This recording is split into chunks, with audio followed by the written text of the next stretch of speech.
एक बूढ़ा आदमी रहता था। वो बूढ़ा आदमी अपने बेटे से बहुत परेशान था क्योंकि उसका बेटा बहुत ही नालायक था, कामचोर था। वो कोई काम नहीं करता था और बस गांव में इधर से उधर घूमा करता था।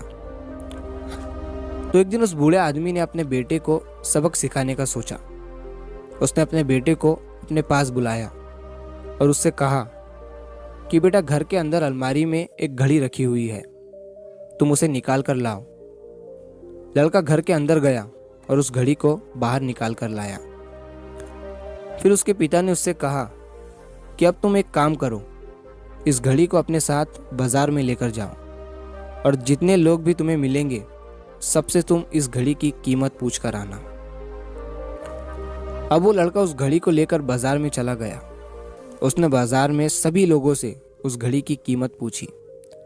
किसी ने उस घड़ी की कीमत 500 बताई, किसी ने 1000, तो किसी ने 800। सभी लोगों ने उस लड़के को उस घड़ी की कीमत अलग अलग बताई और कई लोगों ने एक जैसी। वो लड़का अपने पिता के पास वापस आया और उसने उनसे कहा कि पिताजी, सभी लोगों ने इस घड़ी की कीमत अपने हिसाब से बताई। किसी ने 500, किसी ने 1000, तो किसी ने 800। अब उस बूढ़े आदमी ने अपने बेटे से कहा कि बेटा ठीक है, घड़ी को तुम अलमारी में रख दो और जाओ। अब अगले दिन फिर से उस बूढ़े आदमी ने अपने बेटे को अपने पास बुलाया और उसे फिर से अलमारी से घड़ी लाने को कहा। लड़का फिर जाता है और अलमारी से घड़ी निकाल कर लाता है। और अब उस बूढ़े आदमी ने अपने बेटे से कहा कि बेटा जाओ और आज तुम इस घड़ी के अंदर जो समय चल रहा है उसकी कीमत पूछ कर आओ। लड़के को समझ नहीं आ रहा था कि उसके पिताजी उससे क्या करवाना चाह रहे हैं। वो दुखी मन से फिर से घड़ी को लेकर बाजार में चला जाता है और सभी लोगों से उस घड़ी के अंदर जो समय चल रहा था उसकी कीमत पूछता है। लोगों को लगता है कि इस लड़के की मानसिक स्थिति ठीक नहीं है। कल ये घड़ी की कीमत पूछने आया था और आज समय की। बहुत से लोगों ने उसे भगा दिया और कुछ लोग उस पर हंसने लगे। अब लड़का परेशान हो जाता है और सोचता है कि ये मेरे साथ क्या हो रहा है। तभी वो आखिरी बार एक बूढ़े आदमी की दुकान पर जाता है। वो बूढ़ा आदमी बहुत व्यस्त था। वो लड़के का सवाल सुनते ही समझ गया कि लड़का उससे क्या पूछना चाह रहा है।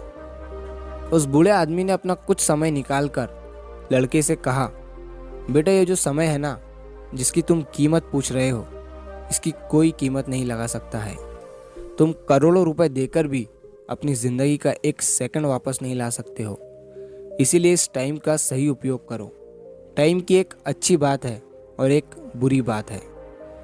बुरी बात यह है कि टाइम गुजर जाता है और अच्छी बात यह है कि तुम उसे किन चीज़ों में गुजारते हो, ये तुम्हारे हाथ में होता है। सभी के पास दिन में 24 घंटे होते हैं, अमीर के पास भी और गरीब के पास भी। बस ये तुम्हारे हाथ में है कि तुम उस टाइम से क्या नया कर सकते हो।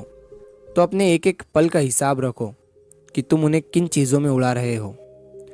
उस बूढ़े आदमी की बात सुनकर उस लड़के की आंखें खुल सी गई, मानो उसमें एक बड़ा बदलाव सा आ गया हो। और फिर वो अपने पिताजी के पास उस घड़ी को लेकर गया और उन्हें सारी बात बताई। और उस दिन के बाद से उस लड़के की जिंदगी बदल गई।